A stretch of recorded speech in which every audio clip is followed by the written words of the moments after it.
I'm back! Hey guys! Welcome back to Live, Love, Life, and Travel. This is your girl Shamika, and if you're new here, welcome! And just to let you know, I upload my travel videos Monday through Friday. Not Monday, Tuesday, Wednesday, Thursday, Friday, but those are the times in between where I will upload my travel topic videos, and then I do my free talk videos on the weekends and my story time videos on the weekend, Saturday and Sunday, or Saturday or Sunday. So if you're interested, please hit that subscribe button.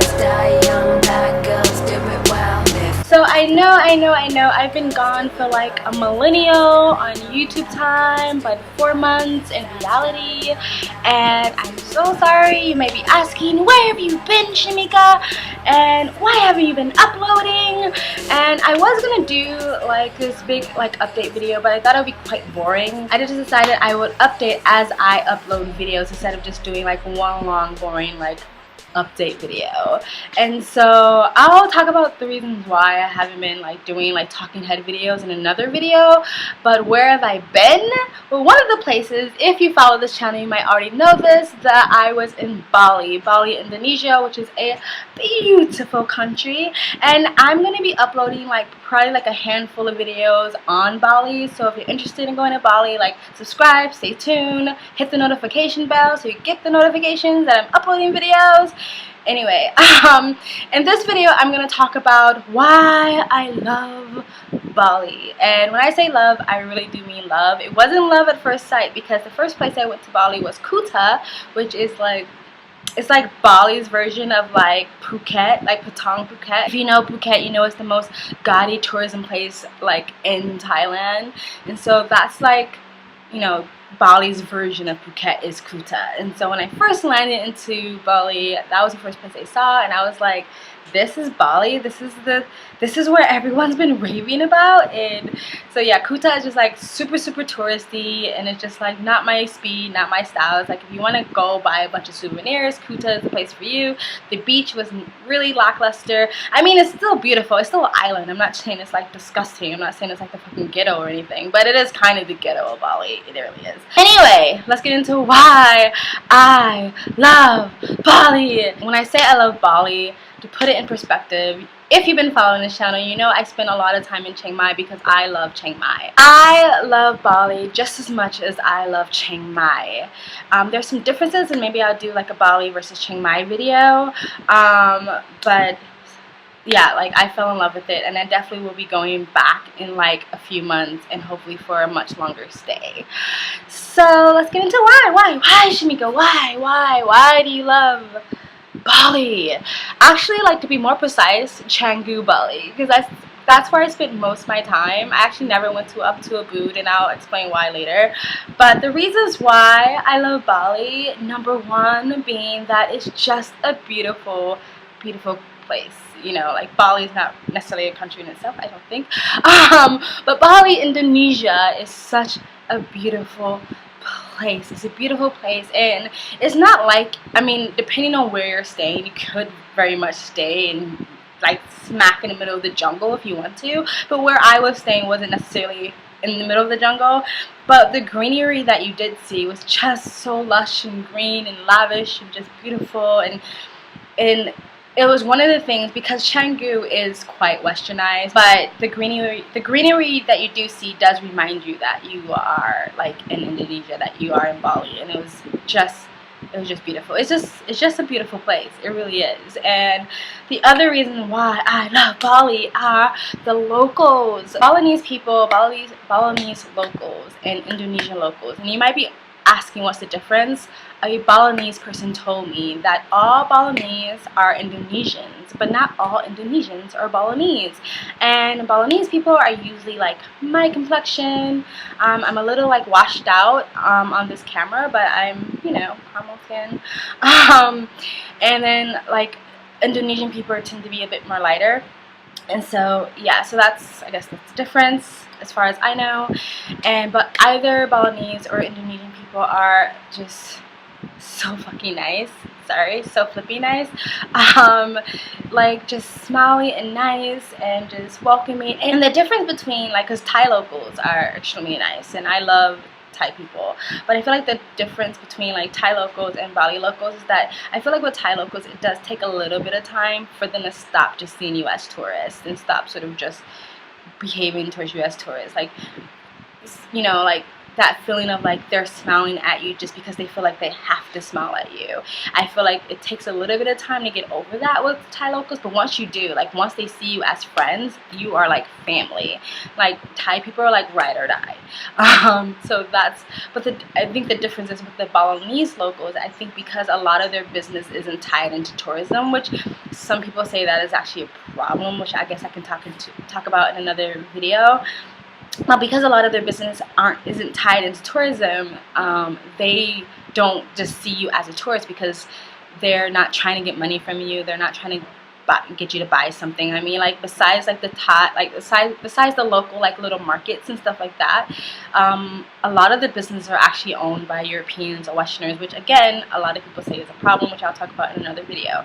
But because of that, they approach you just as like anybody else. Like, so if they're talking to you, if they're friendly to you, it's, you know for sure is that it's just genuine. Like they are genuinely interested in you and genuinely want to be friends with you and talk to you, and they will do that. Like, so they're super nice. When I was in Indonesia, in Jakarta is very much like majority Muslim. Like I was definitely a minority when it comes to like not covering my head and wearing a burqa and stuff like that. Like very much majority Muslim, which I think because of today's sort of atmosphere can seem at first intimidating, but everybody was super nice.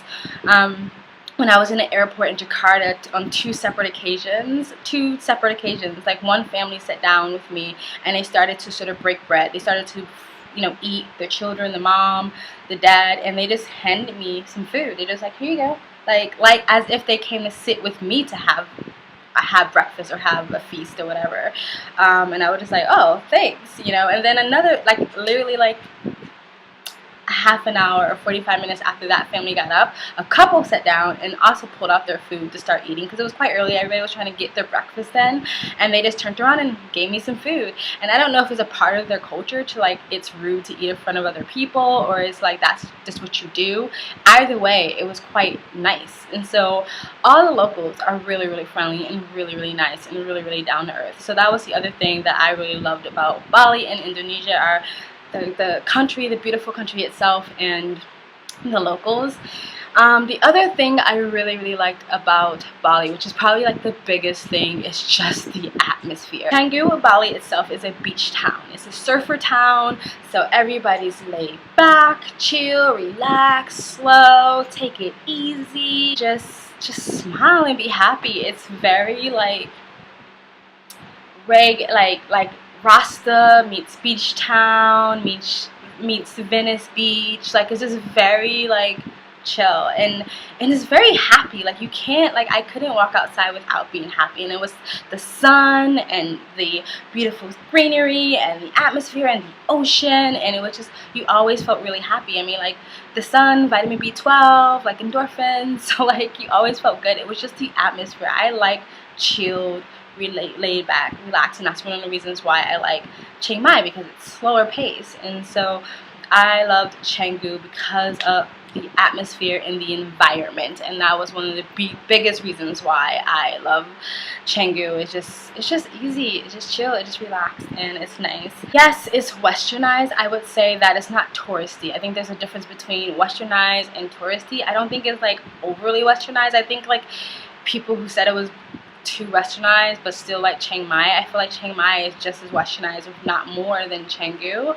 Parts of Chiang Mai anyway, just like parts of Bali. So it was westernized. I don't think it was like disgustingly westernized, but it was westernized, but it wasn't touristy. Like if you were in Kuta, you couldn't sit on the beach for more than like 5 minutes without someone trying to sell you something. You never saw that in Canggu. Like maybe once in a while someone would ask you if you wanted a massage or something, but it wasn't touristy. You didn't see tourist agents everywhere. Like I don't think I saw like not one tourist agency. So it's not touristy, but it is westernized. and it reminded me a lot of LA in the best of ways and in the worst of ways, and I'll explain in the worst of ways in another video. But it reminded me of LA. More specifically, it reminded me of Venice Beach, and that's another reason why I liked it. So there was a part of me that wants to be like really cultured and well traveled, that wanted to like not like Canggu because it reminded me too much of the Western world, but I couldn't help myself. I really did love it. I really loved it. I really liked it. I really felt comfortable. I love Venice Beach, so it was hard for me not to enjoy it because it gave me the same feeling. And I know that the rest of the world isn't always need to be compared to America, but I'm from America. I spent a lot of time in Venice Beach, so that's what I'm gonna compare it to. Other people would say that it reminds them of Australia, so like, you know. But again, it just had a very like beachy, laid back, and even like an artsy vibe, and so that's one of the reasons why I also liked it, because it was familiar a little bit, and so I really enjoyed that. We can talk about the whole westernization topic in another video. The other thing I really loved about Canggu was the food. The food was so good. I am not exaggerating when I said I didn't have not one mediocre dish. And whether it was Western food or whether it was local food, it was all fucking good. Flipping good, sorry. And so when I say Western food, I'm not talking about like pizza, burgers, like something like that. I'm talking about like, you see it, everyone's seen it on Instagram, like the smoothie bowls and everything organic, everything vegan, everything like gluten-free and stuff like that. When I say Western, that's what I mean. And I think that's another reason why I loved it, because it was so easy to be healthy. But like, so when I say Western, I mean that, and when I say local food, I just mean like local Balinese food. And so, but either way, it was so good. I went to one restaurant, and then I spent a nice little bit, but still compared to what I would have probably spent in LA, it was still really cheap. But I had like vegan, gluten-free, organic nachos, and this other falafel dish, and then I had like a raw date chocolate pie. So fucking good. Like, it was so good. Like, I had a foodgasm for sure. I think it might have been like my first foodgasm.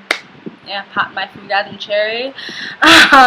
It was delicious, but I didn't have that one bad dish. Like, everything was always really good. I was disappointed in the fact that it wasn't as much fruit as I thought, because you see so much fruit, like when people put pictures of themselves in Bali and stuff like that on Instagram, you see like it's always like a giant bowl of fruit, and so I thought I was gonna just see fruit just spilling out everywhere, and you didn't, like, there was fruit, but it wasn't as abundant as I imagined it to be. But anyway, the food was phenomenal. The food was so good, and like I said, the other reason why I love Bali, because it was so easy to be healthy in Bali, and again, that's another reason why it reminded me a lot of LA, because everybody in LA is either health obsessed or image obsessed. And so they eat like healthy, and so I love that, because I am trying to be vegan. I have kind of went to vegetarian, transition into vegan, but like when I'm in certain places, like when I'm in Chiang Mai, when I was in Bali, like I was pretty much 100% vegan, because it was just so freaking easy. And it made me think that a lot of Balinese people are actually at least vegetarian, because even when you went to the local Balinese places, they had lots of vegetable options and very few meat options, and it was one of those places where they already have the food out, and you go and you just pick what you want, and as the day goes on, all the best stuff disappears, and then it's like the scraps that nobody wanted. And so if you went later, usually a lot of the vegetable stuff was gone, and it was only the meat left. And so it made me kind of think like Balinese people don't really eat a lot of meat. And I've heard videos talk about like the Bali belly, which is the idea that Bali food makes you really sick and stuff, and then you have to be super careful. So when I first went to Bali, like I was actually kind of concerned, even though I thought, like, I've been traveling through Southeast Asia for a while, I probably built up some resistance to stuff like that, and I was gonna try it no matter what. Like, if you end up one night on a toilet, it's, you know, it comes with traveling. You just gotta like risk it sometimes, and once you get over it one night, you're fine.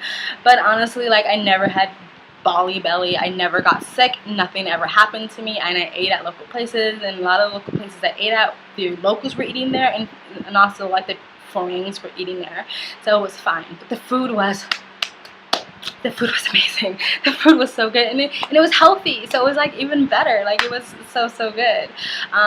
There's also the thing called Gojek in Indonesia, which is like they have Uber and they have Grab in Bali, but it's new and a lot of people don't really like it. Like the locals, like the local taxi drivers, like it's like this war between them. So you can catch it in some places, you can't catch it in other places. But there's Gojek, which is like their official like Uber, and it's cheaper than Uber and it's cheaper than Grab. It's so cheap that you actually feel a little bit guilty. Like for instance, like it would have cost me 300 rupee or ringgit, rupee, one of those, to get to where I was, to the airport, if I would have just took a regular old taxi. 300,000, 3 million or something like that. And then, but when I took Gojek, it was like $6. It was like 6 rupee. Like it from 300 to like 6. So you kind of felt a little bit almost guilty. It was just so fucking cheap. Anyway, so that's it. That's what I really loved about Bali, which is the beautiful country. The people are amazing. The local people are amazing. The food is delicious.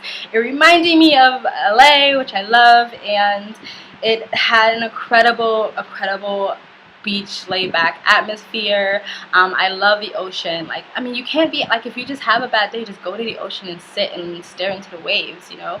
And then also it was really easy to be healthy there. So that's why I really loved Bali. I think everybody should go there and give it a try. The reason why I didn't go to Ubud, by the way, was because like I had all the intentions to go to Ubud. I actually, when I first initially was going to go to Bali, I was like, I'm going to spend most of my time in Ubud, because all you ever see on YouTube and Instagram is everyone's in Ubud and everyone's in these jungles and everyone's doing yoga and meditating and finding their Christ consciousness and all that stuff. But one of the things that I learned about in the 4 months I've been gone is that I'm a kind of a nester. Once I find something that I like, I don't feel a need to rush to leave, which is one of the benefits of long-term traveling. And so when I was in Canggu, and every time people were coming from Ubud and I would ask them how did they like it, the mass majority overwhelmingly said they did not like it. And what I was told, and this is what I was told, is that all those like drone shots you see of waterfalls and the jungle and the rice fields, that is not Ubud. Ubud is actually, it's kind of a city, and what I heard is that it's congested, overcrowded, and very touristy. And the shots that you see on YouTube and Instagram, those are places that are outside Ubud and around Ubud, but that is not actually in Ubud. And there's no in between. You either live in a city where it's convenient and you can get what you need, or you live way out of the city where there's nothing. You're in the middle of nowhere and you're just surrounded by beautiful rice fields. So there's no in between, and if you live outside of the city, you definitely need a bike or a car. And I heard that people get pulled over all the time in Ubud on their bikes, so it can become difficult. But that's what I heard. But I'm definitely going to go to Ubud when I go back to Bali. I think that's probably one of the first places I'm going to go to is Ubud, just to get it out of the way, to see if I like it, because you know, you need to see it for yourself. You can't just take everybody's word for it. So anyway, that is it. This was a longer video than I expected. I hope you are still here if you made it. I was gonna try to make this video short, but you know me, I'm long-winded, and yeah. No, I wanted to give you guys a clear picture of what I'm talking about. So I'm sorry if it was long. I can't help myself. I am me. Accept me for who I am. Anyway, thank you for watching this video. If you're still here, like I said, I'm gonna be putting out a handful of videos about Bali and my travels. So if you're interested, please subscribe to this channel. Share this video. Get it out if you think this can help or inspire anybody. Hit that bell to get notifications, because YouTube is a little bitch and people's videos just get lost. So hit the bell so you can get the notifications when I do upload. Like the video, subscribe, follow me on Instagram, Twitter, and I have a Facebook page. All the links are in below. Oh, I do have a Patreon up now if you want to help this channel grow and help me get better equipment and, you know, detach that chain from my laptop, because I do have a full-time job on my that I have to work online. If you want to help me so I can have a bit more freedom to go out and show you more things, you can donate to my Patreon or my PayPal. I was going to do a whole long video about why I started a Patreon, but the more I think about it, the more I feel like it just sounds like begging, and I don't want to put pressure on anybody. So if you want to do that, feel free to do that. There are like things that you get if you do donate, but you can just follow the link and you can read those things for yourself. But if not, just watch and turn off your ads ad blocker and all that stuff. Anyway, I love you guys. Thank you so much for waiting for me. I know it's been a long time. Thank you for being there. I love you. I'll be back, and you guys have a great day from Live, Love, Life, and Travel.